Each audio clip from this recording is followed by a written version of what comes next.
more Britons have escaped Afghanistan on an international commercial flight, marking the first large-scale evacuation since British and US-led coalition forces left the country. Foreign Secretary Dominic Raab said 13 Britons were among around 200 foreigners able to leave Afghanistan on a Qatar Airways flight to Doha. Afghanistan's Taliban rulers have said they will let foreigners and Afghans with valid travel documents leave, and the flight from Kabul is a sign that some movement is being permitted. Under the watchful eyes of Taliban fighters patrolling the tarmac, passengers presented the documents for checking and sniffer dogs inspected luggage laid out on the ground. Kabul airport was left extensively damaged in the aftermath of the chaotic evacuation in August as international forces withdrew at the end of 2 decades of war. Technical experts from Qatar and Turkey were brought in to restore operations, and staff at the airport included some who had returned to work following the harrowing scenes during the airlift operation. Foreign Secretary Dominic Raab said on Thursday that 13 British citizens had been able to leave Afghanistan bound for Qatar. He said, "We are grateful to our Qatari friends for facilitating a flight carrying 13 British nationals from Kabul to safety in Doha today. We expect the Taliban to keep to their commitment to allow safe passage for those who want to leave," he added. The evacuees were transported to the airport in a Qatari convoy after Qatar worked with parties on the ground to secure safe passage. Although international flights have gone in and out with officials, technicians and aid in recent days, this was the first such civilian flight since the evacuation, which followed the Taliban's seizure of the capital on August 15 as foreign military forces pulled out. It marked an important step in the Islamist militant group's efforts to bring some kind of normality back to the country, which is facing economic collapse and a humanitarian crisis.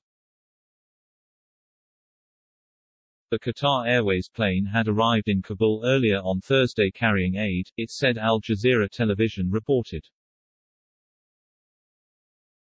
A U.S. official had said 200 foreigners in Afghanistan, Americans among them, were set to depart on charter flights from Kabul on Thursday after the Taliban agreed to their evacuation.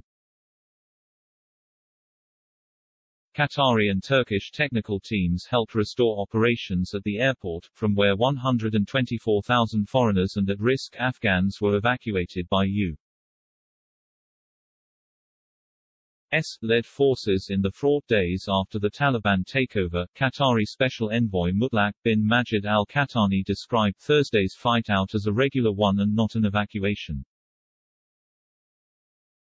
There would also be a flight on Friday, he said. Al-Qahtani said, "Call it what you want, a charter or a commercial flight, everyone has tickets and boarding passes. Hopefully, life is becoming normal in Afghanistan." In Washington, White House spokeswoman Jen Psaki said that as of Wednesday about 100 U.S. citizens were still in Afghanistan, but that not all necessarily wanted to leave now. Some may have family in the country or other reasons for not departing yet, she said. The flight came 2 days after the Taliban announced an interim government made up of mainly ethnic Pashtun men, including Islamist hardliners and some wanted by the United States on terrorism charges.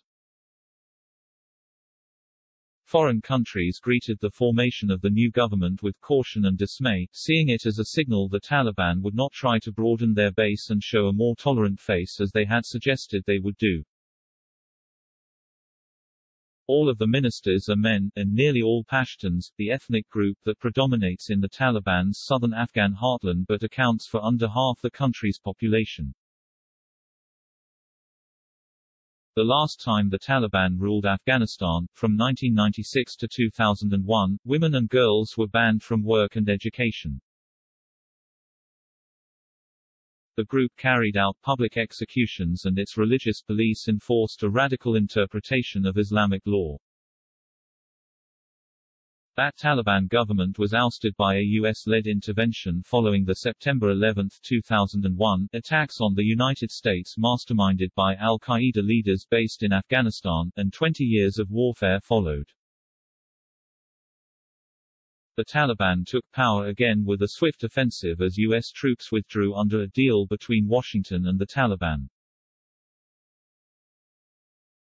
The new Taliban leaders have pledged to respect rights in line with Islamic law, but have yet to provide details.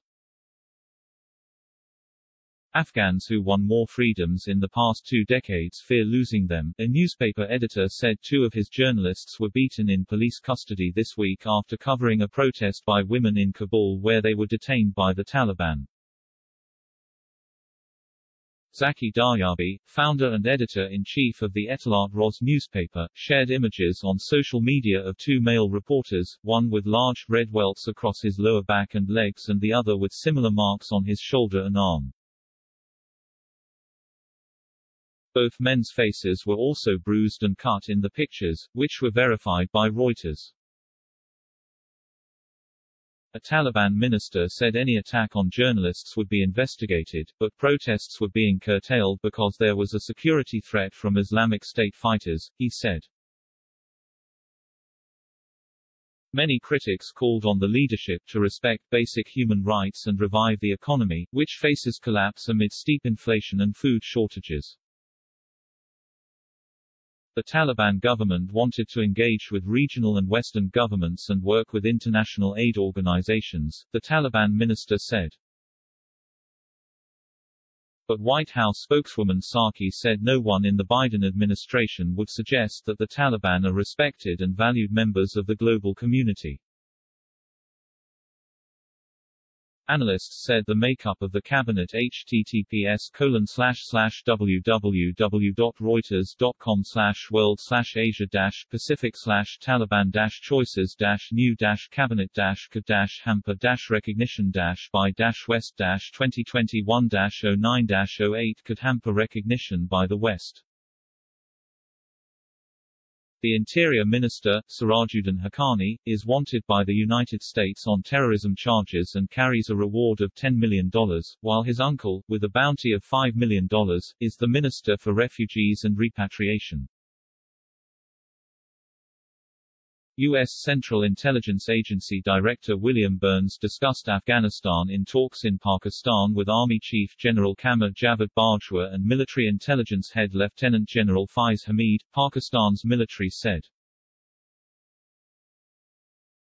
Afghanistan's ousted U.S.-backed government accused Pakistan of supporting the Taliban. While officially denying that, Pakistan has long seen the Taliban as its best option for curbing the influence of old rival India in Afghanistan. In Islamabad, Pakistani Foreign Minister Shah Mahmood Qureshi said the immediate challenge was to avoid a humanitarian crisis in Afghanistan. To save lives and the people of Afghanistan, there should be